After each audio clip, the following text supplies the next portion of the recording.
mendengarkan? Siap. Assalamualaikum warahmatullahi wabarakatuh. Waalaikumsalam warahmatullahi wabarakatuh. Perkenalkan, kami dari kelompok 4 PKA Sistem Akuntansi, di mana yang beranggotakan saya Rahmiati Eka Putri, Rizkan, Wanda Hamidah, Siti Feni, Fauzi Ahmed, dan Farid Ramadan. Baik, kali ini kami akan membahas mengenai sistem akuntansi pemberian kredit dan pembayaran hutang dari bengkel Honda Mitra Jaya Ahas.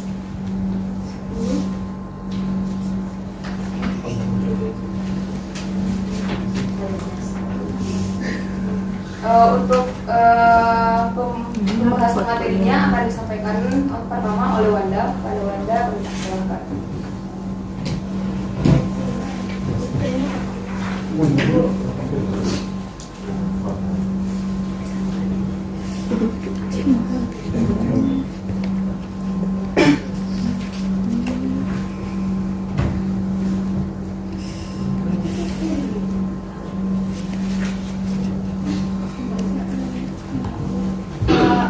warahmatullahi wabarakatuh. Jadi saya di sini menjadi pemateri yang pertama, yaitu yang pertama ada gambaran umum tentang perusahaan Honda Mitra Jaya Service.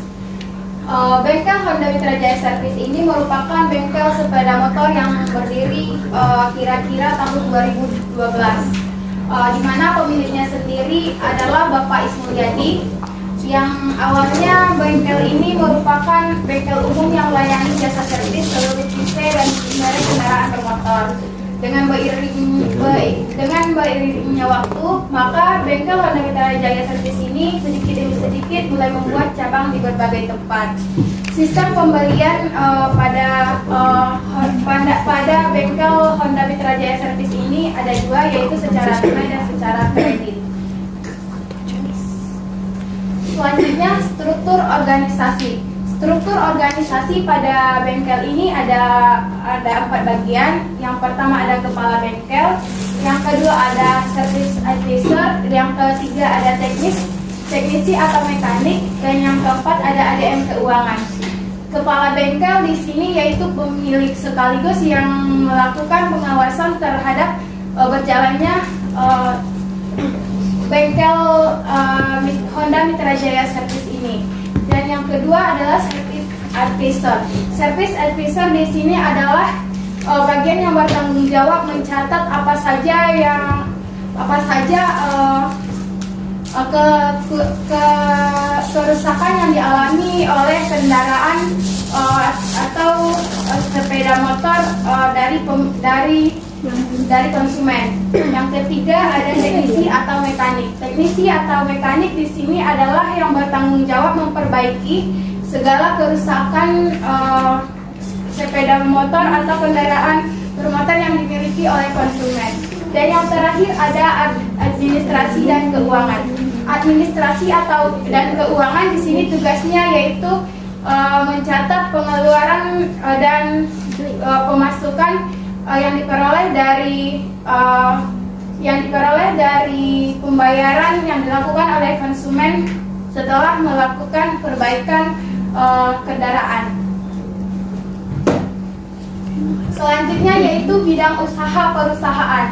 Di sini ada 3 bidang usaha yang dijalankan oleh bengkel Honda Mitra Jaya Service. Yang pertama yaitu melayani sepeda motor Honda dengan berbagai tipe motor. Yang kedua, jasa servis sepeda motor. Jasa servis merupakan salah satu aktivitas pada perusahaan untuk memberikan pelayanan jasa kepada pelanggannya. Dan yang ketiga ada penjualan suku cadang atau spare part.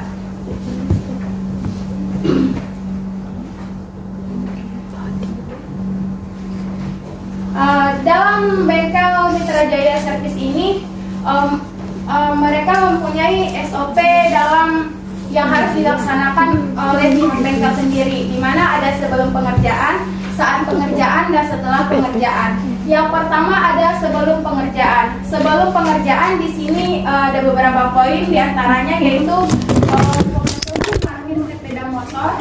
Yang kedua pemberian motor urut servis. Yang ketiga memasang pelindung sepeda motor dan dan teman-teman dapat melihat pada layar SOP yang selanjutnya. Yang kedua yaitu SOP saat pengerjaan. SOP saat pengerjaan di sini ada pemahaman surat perintah kerja, terus mempersiapkan peralatan yang dibutuhkan, ada mempergunakan bike lift, proses pengerjaan, dan teman-teman dapat melihat pada layar. Dan yang terakhir ada SOP setelah pengerjaan. SOP setelah pengerjaan di sini ada 6, yaitu yang pertama pemeriksaan akhir seluruh pekerjaan, melakukan final check di mana tekanan ban, RPM, dan kekencangan dari sepeda motor. Yang ketiga ada melepas pelindung sepeda motor, tes sepeda motor itu apakah sudah layak untuk digunakan, dan penjelasan hasil kerja dan penyerahan part bekas. Dan yang terakhir ada penyelesaian administrasi pada bagian ADM dan keuangan. Baik, materi selanjutnya akan disampaikan oleh Fauzi.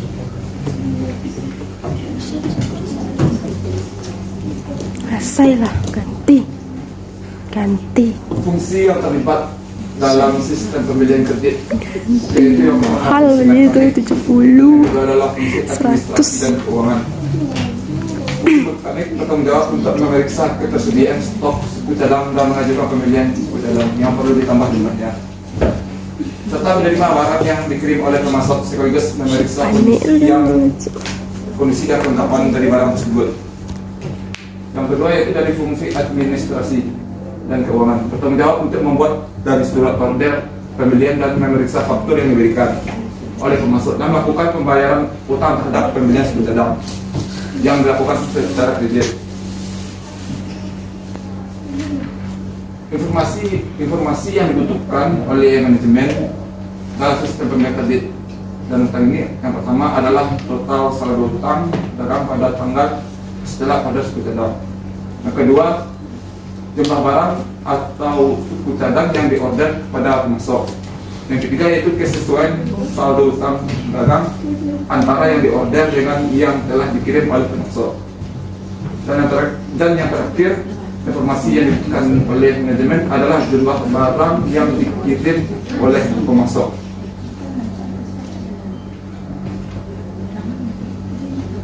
Aktivitas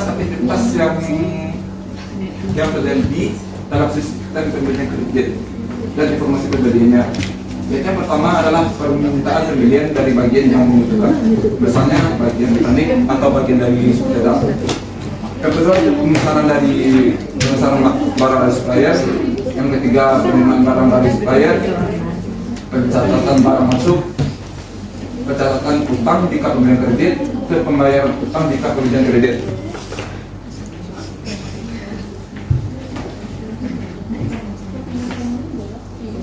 Selanjutnya yaitu dokumen yang dibutuhkan dalam sistem pembelian kredit dan pembayaran utang ini, yaitu yang pertama ada surat order pembelian.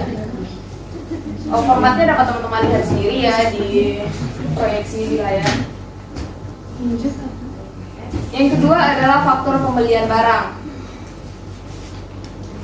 Yang ketiga, yang selanjutnya yaitu catatan akuntansi yang digunakan. Ada jurnal pengeluaran kas. Selanjutnya adalah sistem pengendalian internal atau SPI dari sistem akuntansinya, yang terbagi atas 3 kelompok, yaitu ada organisasi, sistem otorisasi, dan prosedur pencatatan serta praktik yang sehat. Yang pertama, organisasi, yaitu fungsi mekanik terpisah dari fungsi administrasi dan keuangan.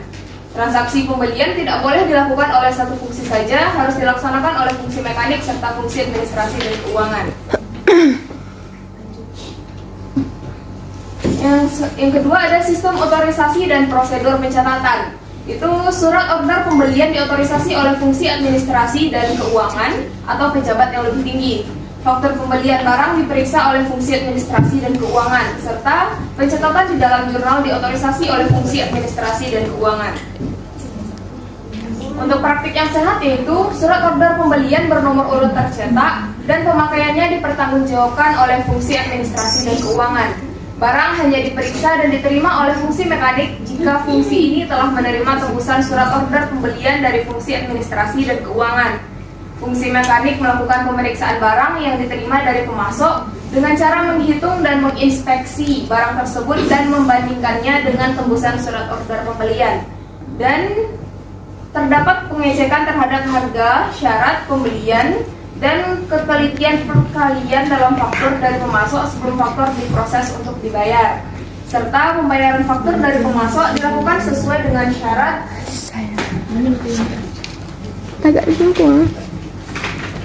dengan syarat pembayaran guna mencegah hilangnya kesempatan untuk memperoleh potongan tunai jika ada. Ini adalah flowchart sebelum perbaikan dari sistem akuntansi pembelian kredit dan pembayaran utang Honda Mitra Jaya Service, di mana yang pertama ada bagian mekanik. Dimulai dari bagian mekanik yaitu memeriksa ketersediaan stok suku cadang. Lalu bagian mekanik akan melapor pada pemilik suku cadang yang perlu ditambah. Itu secara lisan dilaporkan kepada pemilik.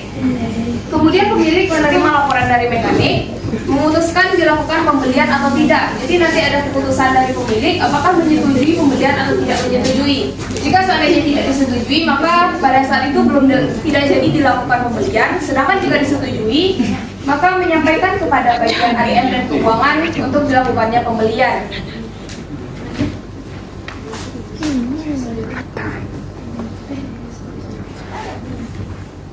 Nah, di bagian ADM dan keuangan ini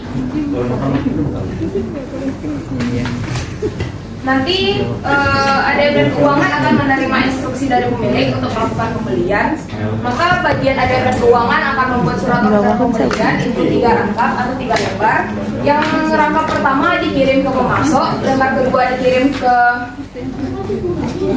bagian suku cadang, dan lembar ketiga diarsipkan. Bagian mekanik maksudnya. Lalu balik. Nah, di bagian mekanik ini nanti surat order mobil bagian mekanik tadi kan sudah melapor ke bagian ADM dan keuangan. Maka di bagian ADM dan keuangan menerima laporan bahwa barang dan dalam kondisi baik dan lengkap. Lalu selanjutnya saat jatuh tempo atau sebelum jatuh tempo, itu si bagian ADM dan keuangan bisa langsung membayar utang pembelian yang tersedia suku cadang jika seandainya uang telah tercukupi untuk melakukan pembayaran. Maka faktur yang jika telah dilakukan pembayaran, faktur sebelumnya diberi cap lunas, lalu dicatat ke jurnal pengeluaran kas dan diarsipkan. Itu begitulah jalur flowchart dari sistem akuntansi pembelian kredit dan pembayaran utang sebelum perbaikan dari bengkel Honda Mitra Jaya Service. Selanjutnya akan disampaikan oleh Indri. Untuk analisis kelemahan dan perbaikannya, satu adanya prosedur, tidak adanya fungsi suku cadang, sementara fungsi mekanik juga ditugaskan untuk perihal dalam perihal suku cadang. Untuk perbaikannya, sebaiknya fungsi mekanik lebih difokuskan saja dalam pelayanan servisnya, dalam kendaraan dan bentuk fungsi baru dalam membuat fungsi suku cadang atau fungsi partnya untuk melakukan segala tugas yang berhubungan dengan suku cadang.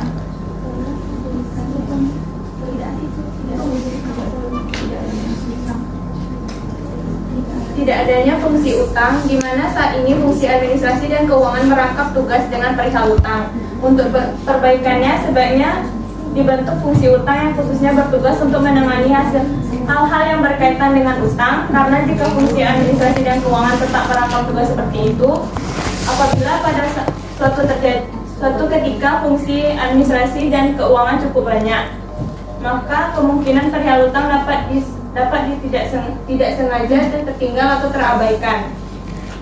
Yang ketiga, permintaan dan pembelian barang atau suku cadang hanya dilakukan secara lisan. Saat ini dilakukan permintaan pembelian barang, sebaiknya permintaan pembelian menggunakan surat permintaan pembelian sehingga dapat tercatat secara jelas, ada bukti fisiknya. Untuk yang keempat, kurangnya pencatatan akuntansi yang sebenarnya cukup diperlukan dalam sistem akuntansi pemilihan kredit dan pembayaran utang. Perbaikannya sebaiknya dilakukan pencatatan pada kartu utang, kartu gudang, kartu hutang sehingga adanya catatan jumlah persediaan di gudang dan saldo utang yang telah terupdate. Juga diperlukan pencatatan ke dalam jurnal pembelian. kurangnya dokumen yang seharusnya ada dalam sistem akuntansi ini, adanya perbaikannya, adanya laporan penerimaan barang saat barang telah diterima dari pemasok. Untuk dokumen perbaikannya, satu, tidak adanya surat permintaan pembelian. Perbaikannya, tidak adanya surat permintaan pembelian. Untuk perbaikannya, buat surat permintaan pembelian setiap kali ada permintaan pembelian barang dari suku cadang. Yang kedua, tidak adanya laporan penerimaan barang. Untuk perbaikannya, adanya laporan penerimaan barang sehingga tercatat secara jelas barang yang sudah diterima dari pemasok dan meminimalisir adanya kekeliruan jumlah barang. Yang ketiga, tidak adanya bukti kas keluar. Untuk perbaikannya, adanya bukti kas keluar untuk mencatat setiap kas yang dikeluarkan. Yang keempat, kurangnya jumlah tebusan pada dokumen-dokumen yang telah disediakan. Perbaikannya, penambahan jumlah lembaran tebusan dokumen pada beberapa jenis dokumen yang nantinya lembaran tersebut akan dikirimkan fungsi lainnya atau akan diarsipkan. Untuk catatan akuntansi yang telah perbaikannya, satu, tidak adanya pencatatan jurnal pembelian. Perbaikannya perlu adanya pembuatan jurnal pembelian. Untuk yang kedua, tidak adanya pencatatan kartu gudang. Untuk perbaikannya, kartu gudang perlu dibuat sehingga pencatatan persediaan suku cadang lebih terperinci dan terpantau terupdate dengan jelas. Yang ketiga, tidak adanya pencatatan kartu hutang. Diperlukannya dibuat kartu hutang untuk merinci jumlah hutang perusahaan kepada pemasok. Yang keempat, tidak adanya catatan registrasi bukti kas keluar. Untuk perbaikannya, registrasi bukti kas keluar perlu dibuat untuk mencatat bukti kas keluar yang akan dibayarkan oleh perusahaan. Yang selanjutnya akan disampaikan oleh Fedia.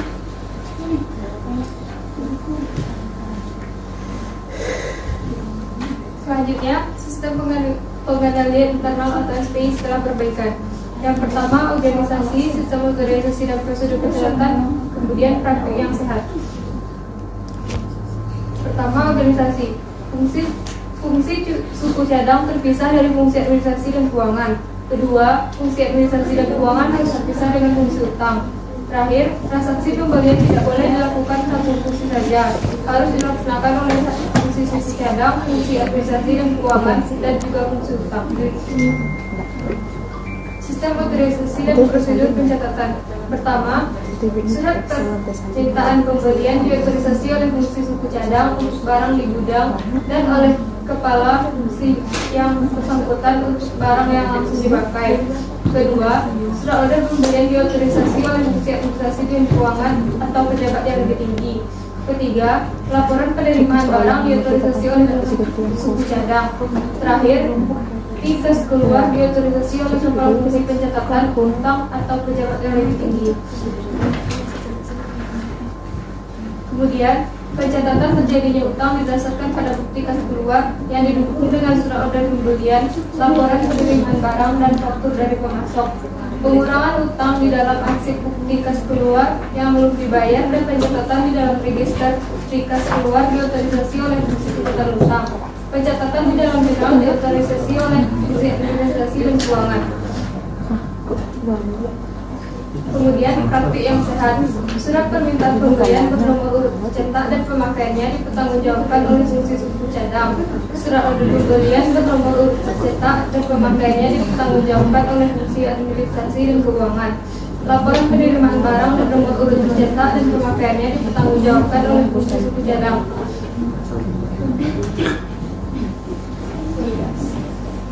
Fungsi suku cadang melakukan pemeriksaan barang yang diterima dan dari pemasok dengan cara menghitung dan menginspeksi barang tersebut dan membandingkannya dengan tembusan surat order pembelian. Terdapat pengecekan terhadap harga, syarat pembelian, dan ketelitian perkalian dalam faktur dari pemasok sebelum faktur diproses untuk dibayar. Pembayaran faktur dari pemasok dilakukan sesuai dengan syarat pembayaran guna mencegah hilangnya kesempatan untuk memperoleh potongan tunai jika ada. Bukti kas keluar beserta dokumen pendukungnya dicap lunas oleh fungsi administrasi dan keuangan setelah dilakukan pembayaran kepada pemasok.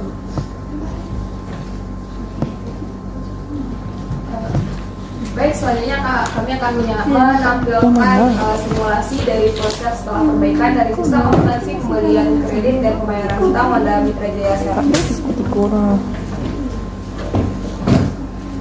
Itu setelah perbaikan ada sebelum. Setengah ini beneran bisa. Ibu tuh bisa bicara. Nggak suka hati tuanya.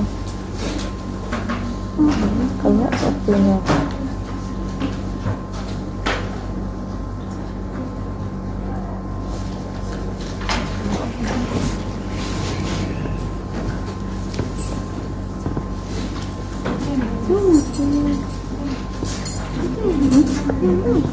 Ini apa?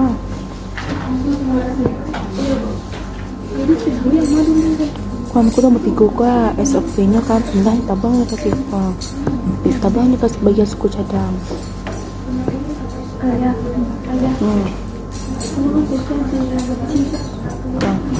Bisa tergolong dari IBM. Indah itu buat seperti dia kan suku cadang.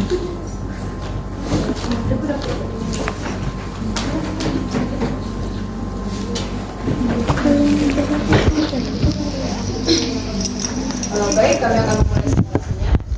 Yang pertama yaitu bagian suku cadang memeriksa ketersediaan stok suku cadang. Setelah diperiksa, maka bagian suku cadang akan membuat surat permintaan pembelian 2 lembar.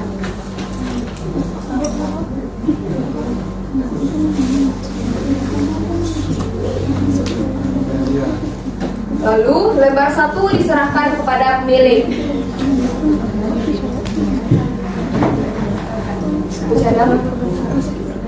Lembar 1 diserahkan kepada pemilik.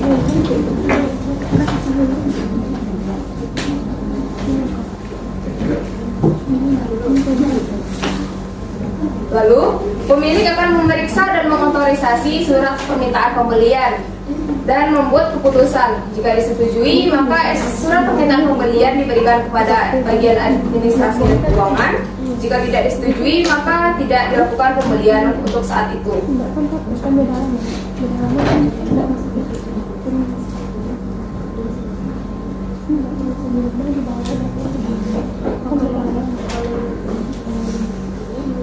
Bagian ADM dan keuangan menerima surat permintaan pembelian, lalu membuat surat order pembelian 4 lembar. Lembar 1 dikirim ke pemasok.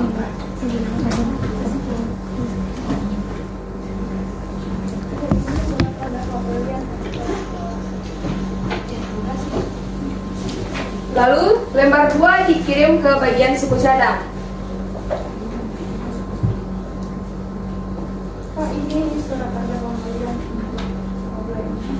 Dan lembar 3 dikirim ke bagian utang.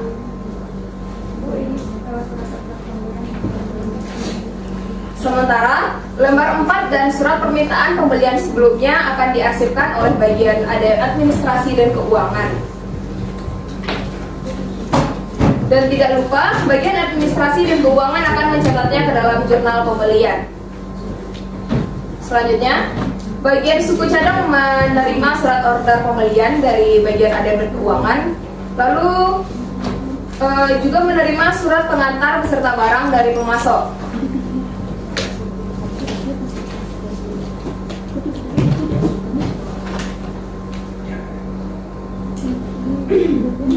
Proses pengantar barang.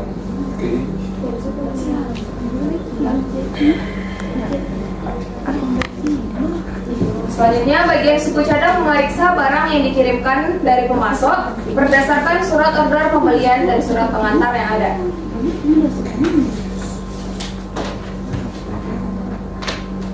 Dari hasil pemeriksaan, jika kondisi barang baik, maka bagian suku cadang akan membuat laporan penerimaan barang 2 lembar, yang kemudian lembar 1 dikirim ke bagian administrasi dan keuangan, dan lembar 2 diarsipkan beserta dengan surat order pembelian sebelumnya. Tidak lupa bagian suku cadang juga mencatatnya ke kartu gudang.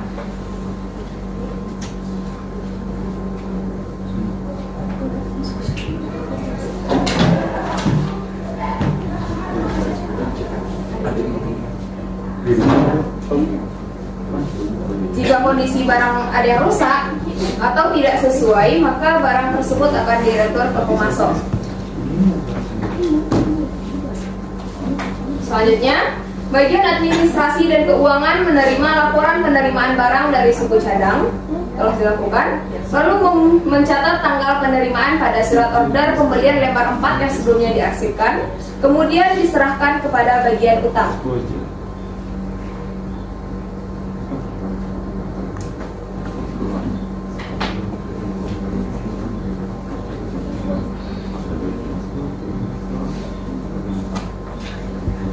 Bagian administrasi dan keuangan juga menerima faktur dari pemasok.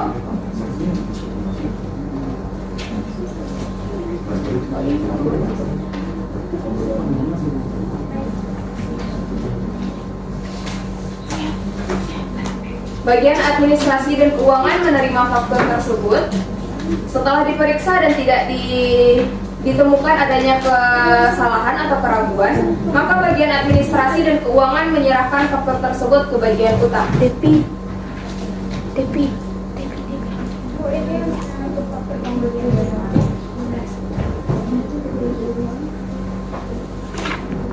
Bagian utang akan menerima surat order pembelian, laporan penerimaan barang, dan faktur. Lalu membandingkan faktur dari pemasok tersebut dengan surat order pembelian dan laporan penerimaan barang yang telah ada. Kemudian mencatatnya ke dalam kartu utang. Bagian utang juga membuat bukti kas keluar 2 lembar, yang mana bukti kas keluar lembar 1, laporan penerimaan barang, dan faktur diserahkan kepada bagian administrasi dan keuangan.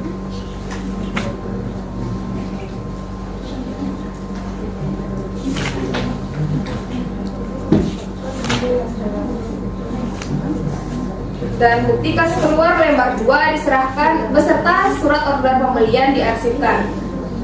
Bagian utang tidak lupa mencatat bukti kas keluar ke register bukti kas keluar. Saat atau sebelum jatuh tempo, nanti bagian ADM dan keuangan membayar utang pembelian persetujuan suku cadang kepada pemasok. Setelah dibayar, bagian administrasi dan keuangan akan mencap lunas faktur lalu mengirimkannya ke bagian utang.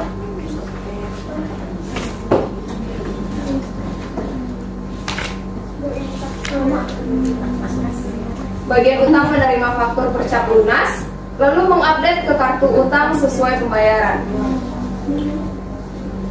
Sementara itu, bukti kas keluar, lembar laporan penerimaan barang dan faktur yang diterima dari bagian ADM dan keuangan dilakukan pencatatan ke jurnal pengeluaran kas.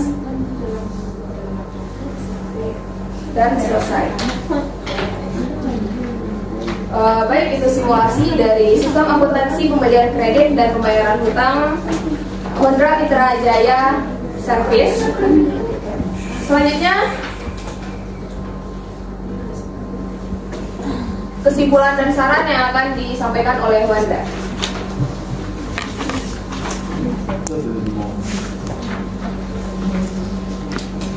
Jadi kesimpulan dan saran kami dari kelompok 4 untuk usaha bengkel Mitra Jaya Service ini yaitu kesimpulannya ada 4. Yang pertama, fungsi yang ada masih kurang lengkap dan adanya tugas yang merangkap pada masing-masing fungsi menyebabkan kurang optimalnya tugas yang dilakukan. Yang kedua, belum lengkapnya prosedur yang telah ada. Yang ketiga, tidak adanya beberapa dokumen yang sebenarnya dibutuhkan dalam sistem akuntansi ini. Dan yang keempat, kurangnya pencatatan akuntansi yang dilakukan. Dan saran dari kami untuk usaha bengkel ini yaitu apabila sistem yang baru berjalan, maka perlu diperhatikan dan dilakukan evaluasi secara berkala terhadap sistem untuk selanjutnya diadakan perbaikan sesuai dengan perubahan dan perkembangan usahanya. Terima kasih. Baik, sekian presentasi yang dapat kami tampilkan. Kepada teman-teman semua, apakah ada yang ingin memberikan kritik, saran, dan pertanyaan? Kita mulai dari kelompok 1.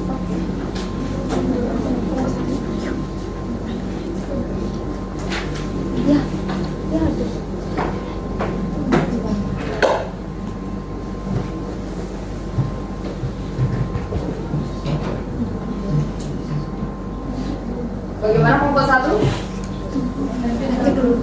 Baik, kita lanjut ke kelompok 2. Apakah ada? Silakan, Fauzia. Baik, assalamualaikum warahmatullahi wabarakatuh. Saya Fauzia Ringali Putri dari kelompok 2 ingin memberikan saran kepada kelompok 4. Dari flowchart yang ada di layar, yang ditampilkan di layar, pada bagian ADM dan keuangan terdapat SOP 4 rangkap, yang mana SOP rangkap keempat dikirim ke bagian utang, tetapi juga diarsipkan di bagian ADM dan keuangan.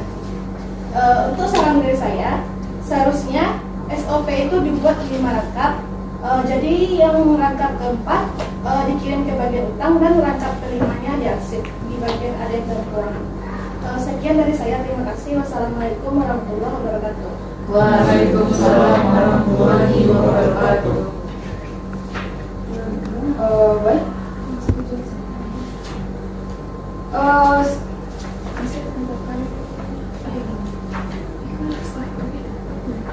Baik, kami terima kasih atas saran dari kelompok 2. Kami akan menanggapinya. Dapat dari Fauzia lihat di sana yang dikirim ke bagian utang adalah yang nomor 4, yaitu lembar ketiga. Sedangkan lembar keempat dan SPP di belakangnya surat permintaan pembelian dikirim diarsipkan. Bisa suratnya ke bagian utang. Ya, ada rangkap 4 di bagian utang.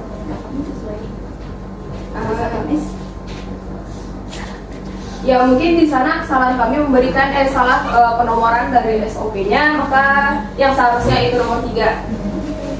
Terima kasih atas sarannya. Selanjutnya apakah masih ada dari kelompok 2? Silakan Rusi. Ya, baik, assalamualaikum warahmatullahi wabarakatuh. Waalaikumsalam warahmatullahi wabarakatuh. Saya Rijilala dari kelompok 2 ingin bertanya kepada kelompok Nesi. Di dalam flowchart perbaikan bagian ADM dan keuangan, ketika mereka melakukan pencatatan itu, apakah mereka menggunakan faktur dari pemasok atau faktur lunas? Kalau memang itu menggunakan faktur dari pemasok, seharusnya ketika kas keluar harus menggunakan faktur lunas. Diarsipkan sah. Iya, tapi surat dari mana? Jadi ini berarti itu apakah menggunakan faktur biasa atau menggunakan faktur dari pemasok atau menggunakan faktur lunas? Oke, sekian, terima kasih. Assalamualaikum warahmatullahi wabarakatuh. Waalaikumsalam warahmatullahi wabarakatuh.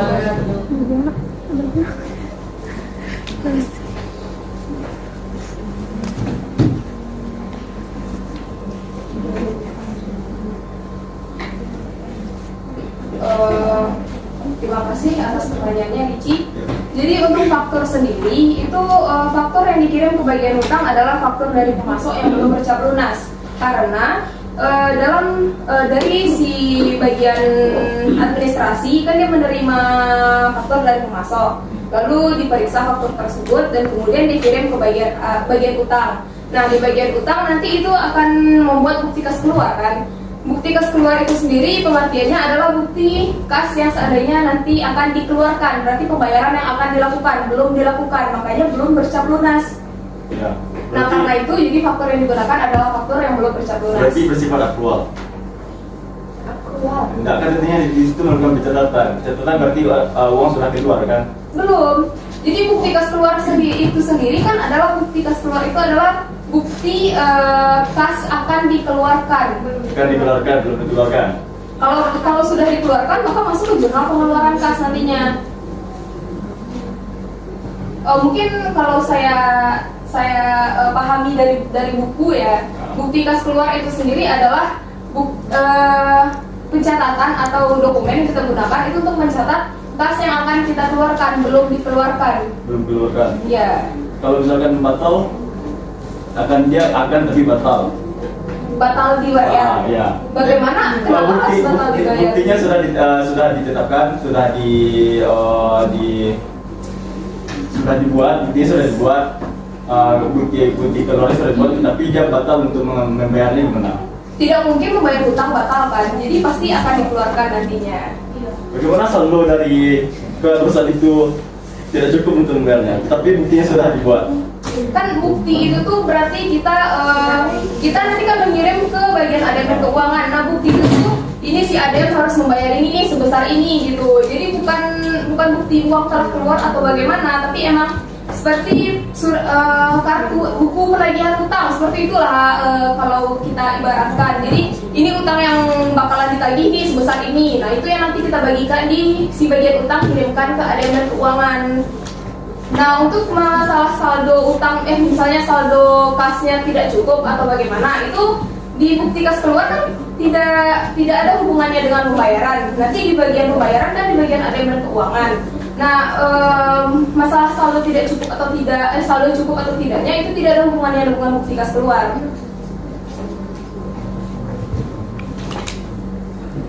Berarti kalau secara nikah berarti harus memegang fakta itu benar kan? Tidak. Kalau ketika menurut catatan, Jadi kan bukti kas keluar nih ya Rizia. Dia Jadi punya bentuk format bukti kas keluarnya enggak? ya yang baru enggak ada Itu masalah utama kelompok penyaji. Kamu sarankan bukti kas keluar bagi ini itu kan dokumen baru ya yang disarankan ke tokonya, ke bengkelnya. Mereka nggak tahu apa itu bukti kas keluar. Kebetulan audiens kamu juga nggak tahu. Ketika dia baca bukti kas keluar, orang akan punya image apapun di kepala mereka masing-masing. Dan itu seperti diskusi sekarang, Ricci memahami bukti kas keluar itu berbeda dengan konsep saudara. Sederhana, dia bisa anggap bukti kas keluar itu ya sebagai bukti pengeluaran kas kayak kwitansi, bukti terima pengelola bagian keuangan, ya kan? Sederhana dia akan anggap itu bukti kas keluar. Karena namanya bukti kas keluar. Versi kamu, bukti kas keluar itu adalah sebagai perintah pengeluaran kas, baru vouchernya. Tapi saya nggak tahu ya, kalau bukti kas keluar versi buku teks itu hanya baru voucher perintah untuk pengeluaran kas, belum dikeluarkan. Nanti dia akan dibayar. Keluar kasnya itu adalah sesuai dengan tanggal jatuh tempo, baru diterbitkan cek. Nanti ada kode di sampingnya itu dibayar dengan cek nomor berapa, tanggal berapa. Jadi bukan kwitansi, cuman rekapan kayak voucher. Itu ada yang punya buku tuh, silakan cek buka bagaimana bentuk bukti kas keluar. Nah, itu memang bukan kwitansi. Nah, itu masalah kamu. Kalau kamu maksudkan itu seperti yang di buku, nah sederhananya yang paling baik itu adalah kamu sajikan bentuknya itu bagaimana dan display di depan. Orang tahu, semua tahu, jadi mindsetnya sama. Nah, itu catatan ke depan sehingga semuanya punya pemikiran frame yang sama. Saya nggak tahu apa yang kalian maksudkan itu sama nggak dengan yang ada di buku. Kas keluar. Boleh kita lihat yang ada di buku teks yang tertulisnya akan berbagi halaman berapa? Belum ketemu. Itu ada di sistem pengeluaran, sistem pembelian. halaman 215. 215. Sistem pembelian 215. 292. Oh iya. Cek yang punya buku teks, lihat apa kapasitasnya dokumen itu. Nah, coba dengan ini maksud dengan kelompok penyaji, apakah itu bisa digunakan menjadi misleading nggak dia nanti ketika digunakan oleh kelompok penyaji dokumen itu, dan itu bisa juga dikritisi. Masa?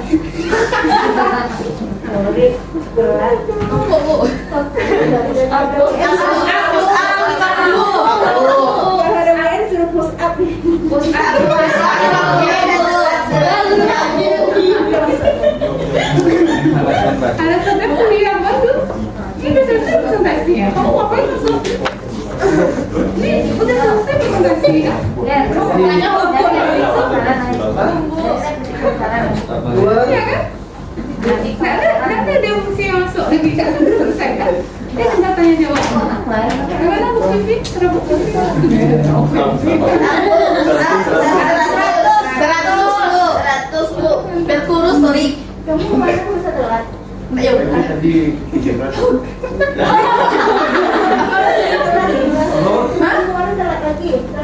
Kemarin nunggu kemarin ada.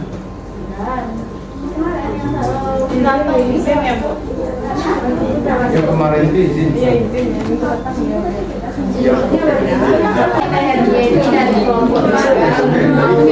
Rekan-rekan suaranya diperhatikan. Mengapa flowchartnya ini dimulai dari bagian suku cadang dengan kegiatan memeriksa ketersediaan stok suku cadang. Terus maksud dari judul pembelian kredit dan pembayaran utang ini dilakukan oleh pelanggan ke pihak bengkel atau dari pihak bengkel ke pemasok. Apa tadi? Kita Hamian. Kita dari program Kelompok 3. Baik, kami akan menjawab pertanyaan dari kita. Pertanyaannya, yang pertama yaitu kenapa dari yang pertanyaan kedua ya, sistem pembelian kredit dan pembayaran utang yang kami lakukan ini merupakan pembelian dari bengkel ke pemasok. Jadi kami yang membeli suku cadang, kami yang membayar utang. Lalu untuk pertanyaan yang kedua yaitu kenapa dimulai dari bagian suku cadang? Karena kan dalam pembelian suku cadang ya pasti yang tahu suku cadang ini kurang, yang perlu dibeli ini itu kan si bagian suku cadang. Makanya kami mulai dari si bagian suku cadang yaitu memeriksa ketersediaan stok suku cadang. Bagaimana kita?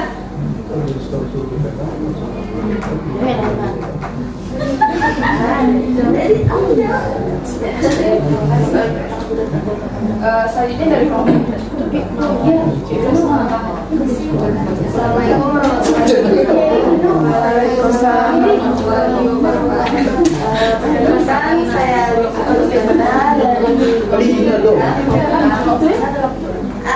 kenapa di bagian suku cadang itu namanya bagian suku cadang? Kalau menurut saya sih namanya itu bagian gudang yang memeriksa ketersediaan stoknya.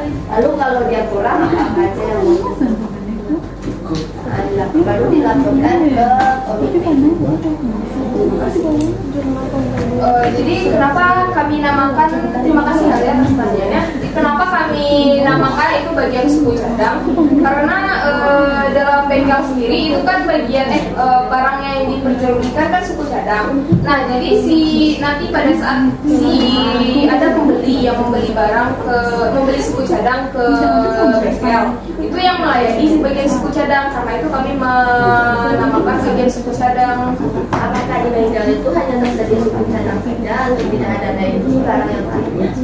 Kan kalau di bengkel kan cuma ada servis sama suku cadang. Suku cadang itu termasuk di sana ada oli dan lain-lain. Mungkin cowok bisa. Iya. Karena kalau seandainya bagian barang itu nanti tidak masuk, tidak nyambung ke bagian pada saat pembelian gitu. Bagaimana Alia? Selanjutnya kelompok 4, apakah ada pertanyaan? Kelompok 5. Kelompok 5.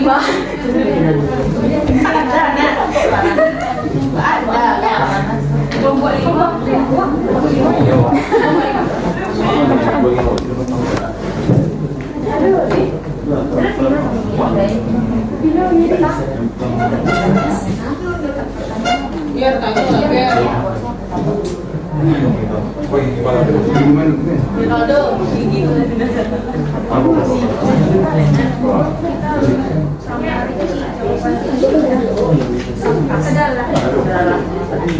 Bagaimana kelompok 5?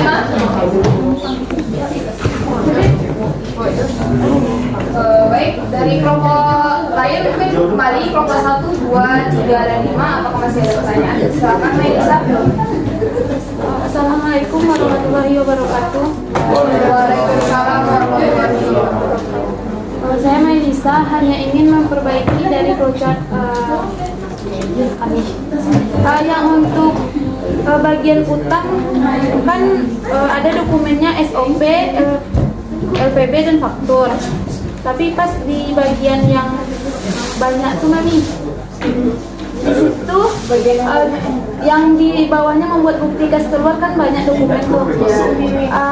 Itu tuh kesalahan catat atau gimana? Itu tuh ada SOP. Iya, itu Ya takutnya nanti ada kesalahan, salah paham gitu kan. Sekian, terima kasih. Terima kasih Mbak Elisa. Terima kasih sarannya Mbak Elisa. Kritik dan sarannya Mbak Elisa. Emang di bagian ini kami typo ya, salah ketik. Jadi seharusnya itu SOP tapi terketik SOB. Terima kasih Lisa. Itu siapa yang buat kamu? Yang buat saya. Ada itu bukan ya? Bagaimana teman-teman yang lain apa masih ada tanya? Buku depan Yang itu sudah ada rangkapnya, jadi dia sudah dalam. Bagaimana ya? Kan data ada faktor, maksudnya faktor itu kan ada jumlahnya, jumlah dari apa namanya pembelian dari pemasok. Nah udah itu udah dirangkap belum di dalam SOP atau LPD? Nah untuk yang di surat faktur itu kan ada harganya ya. Nah di LPB sama si SOP di situ tuh udah ada jumlah barang sama harganya. Jadi tinggal dibandingkan dengan si faktur. Ini udah sesuai sama faktor. Kalau misal karena di sini kalau misalnya udah ada bukti keseluruhan berarti udah sesuai dengan faktur. Kalau misalnya ada kekeliruan maka itu akan kembali ke pemasoknya. Kalau menurut dia enggak, bagian utang itu bagian utang tidak lagi menerima fakturnya, dia tinggal melanjutkan SOP dan LPD. Soalnya kalau faktur itu kan cuma di bagian apa namanya, bagian administrasi dan keuangan ini yang melakukan dan sesuai dengan SOP dan LPD.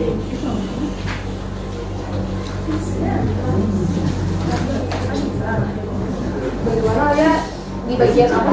Ini kan dari faktur itu kan telah diterima di bagian ADM dan keuangan dari pemasok.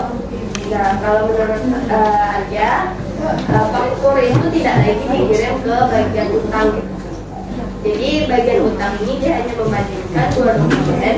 Kalau dia memang udah sesuai, baru bisa dibuat. Nah, terima kasih Alda atas sarannya. Namun di sini kenapa kami letakkan faktur di bagian utang? Karena untuk faktur sendiri itu kan termasuk utang yang akan dibayar ya oleh si bengkel. Nah, di sana kami masukkan ke bagian utang. Jadi nanti utang yang akan memeriksa membandingkan faktur tersebut dengan si SOP dan LTB. Jika seandainya sudah benar, maka mereka bisa membuat bukti keseluruhan yang akan dikirim ke si ADM. Data di dalam faktur ini dirangkap. Kalau faktur sendiri itu nanti akan diadakan oleh bagian ADM dan keuangan. Nanti kan si faktur juga dikirim kan pada akhirnya faktur kan dikirim ke bagian ADM dan keuangan. Nah di bagian ADM dan keuangan nanti kan mereka membayar lalu dicap lunas. Nah nanti diarsipkan.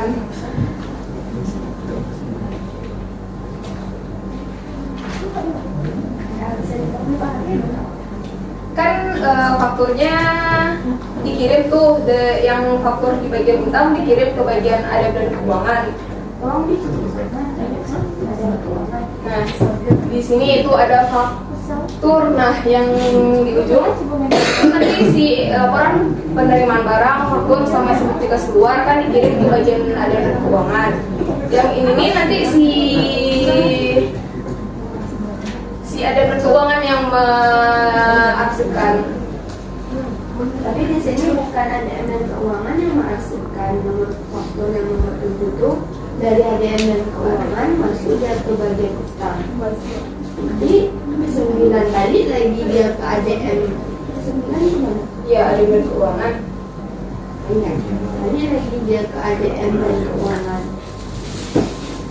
Bukannya faktur bercap lunas ini artinya yang mencap lunas ini bukannya bagian utang ya. Kalau mencap lunas ini berarti kita udah bayar kan? Dan iya, karena dicap lunas di bagian ADM dan keuangan karena nanti yang membayar itu si bagian ADM dan keuangan. Terus kenapa dari artinya faktur yang dari pemasok kan, cara faktur dari pemasok itu kita kirim ke bagian utang, lalu kita catat ya kartu utang. Kan gitu ya.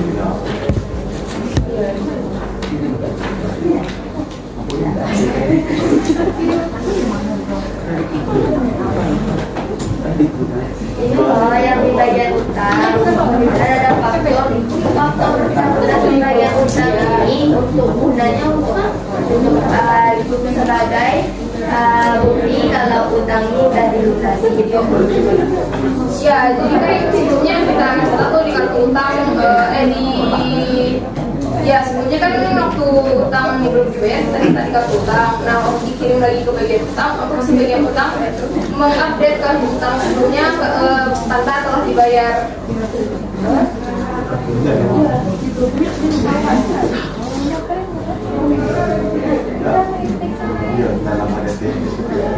Oke, tadi ini faktur tadi ya, Bu lihat.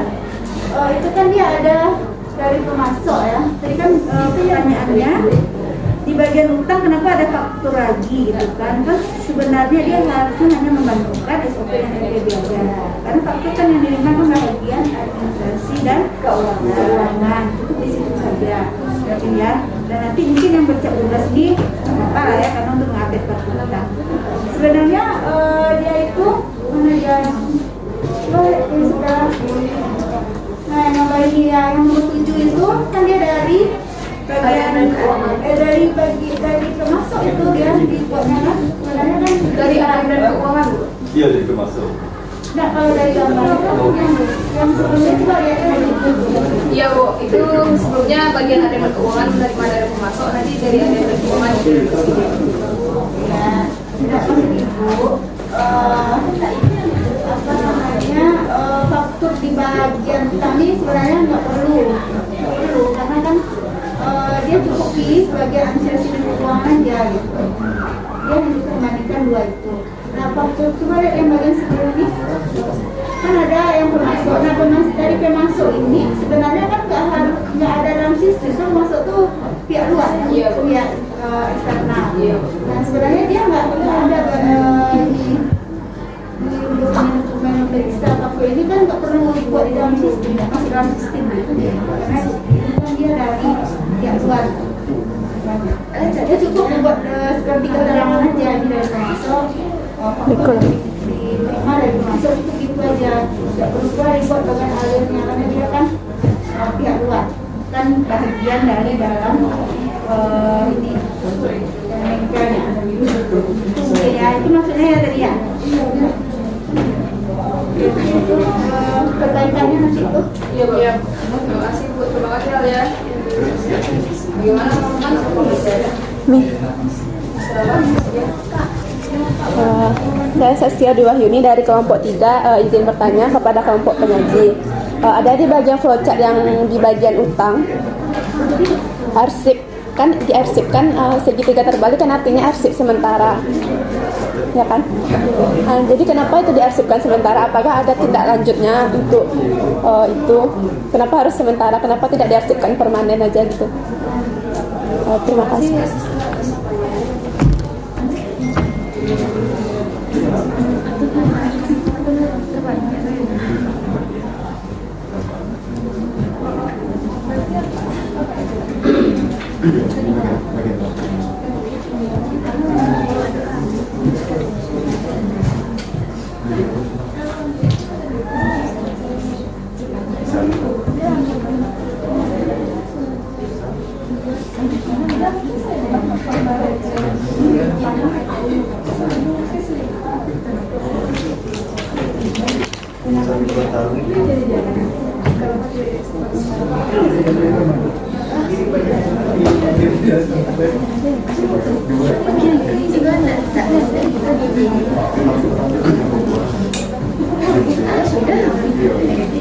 Itu tidak ada. Pak, dan cetak pertanyaannya, Wan.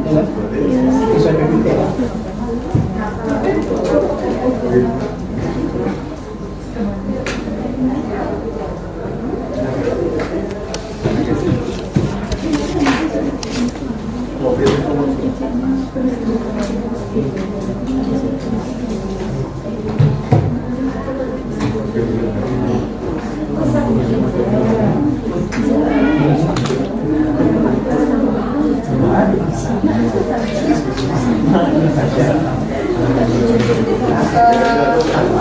terima kasih sekian atas pertanyaannya. Jadi kenapa kami buat itu diarsipkan sementara? SOP dan tugas keluarnya kami arsipkan sementara karena di sana kan belum dilakukan pembayaran kan, jadi belum pasti itu apakah nanti ini yang sudah selesai belum prosedurnya, sudah selesai atau belum prosedurnya gitu. Jadi karena belum adanya kepastian belum pasti ini prosedurnya udah selesai nih gitu. Nah, jadi karena itu kami arsipkan di sementara. Terus jadi kapan diarsipkan secara permanen? Seharusnya itu diarsipkan begitu pembayaran telah selesai dilakukan, jadi tidak ada lagi kartu utang pada saat update kartu utang itu kan sudah selesai itu udah selesai transaksinya. Nah di sana seharusnya dilakukan secara ini diarsipkan secara permanen, dan di sana salah kami lupa memasukkan pengarsipan secara permanennya. Baik, terima kasih. Terima kasih.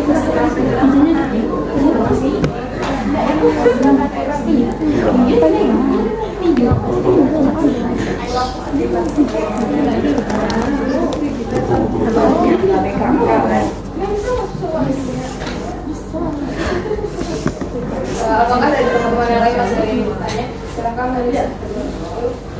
Perkenalkan, saya Melisa dari kelompok 2 yang bertanya kepada pada kelompok 4. Di flowchartnya itu yang bagian pemilik, iya, kan ada 2 keputusan, disetujui dan tidak disetujui. Kalau tidak disetujui kan tidak melakukan pembelian. Bagaimana jika pemilik itu tidak menyetujui atas pembelian tapi barangnya itu emang kurang atau membutuhkan? Barangnya itu kurang, tapi pemilik kok tidak menyetujui pembelian.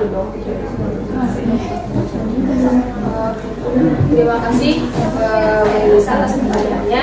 Jadi jika seandainya tidak disetujui, kan di sana tidak dilakukan pembelian.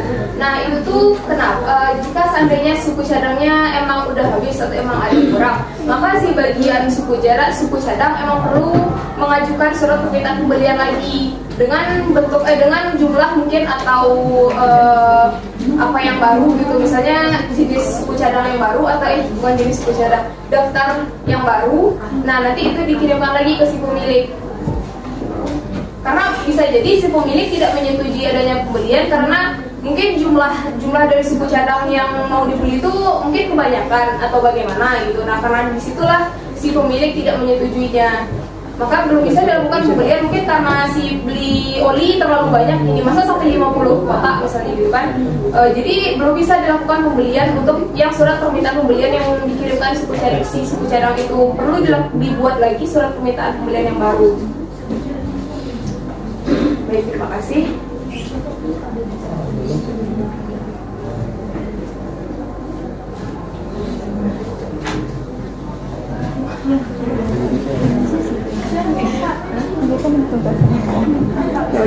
Bagian tugas. Baik teman-teman, apakah masih ada? Tapi sebenarnya dari kelompok saya bertanya pada grafik yang sehat, kelompok penyaji menjelaskan si mekanik melakukan pemeriksaan barang yang telah diterima dari pemasok terus sedangkan di dalam flowchart itu yang mengecek barang yang telah dikirim ada pemasok itu bagian suku cadang. Jadi itu bagaimana? Terima kasih pertanyaannya Fadila. Jadi untuk yang Fadila sampaikan tadi, SPI praktik yang sehatnya itu adalah SPI sebelum perbaikan, sedangkan flowchart yang ada ini adalah flowchart setelah perbaikan. Mungkin untuk yang sebelum perbaikannya Fadila bisa lihat flowchartnya ya, di sana bagian mekanik yang memeriksa stok dari suku cadangnya.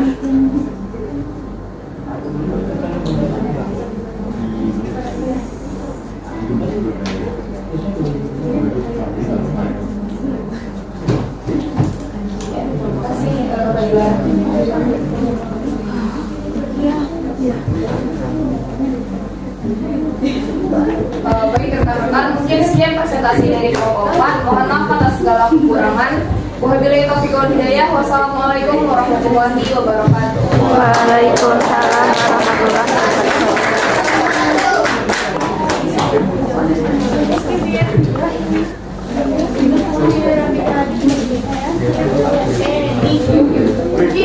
Jadi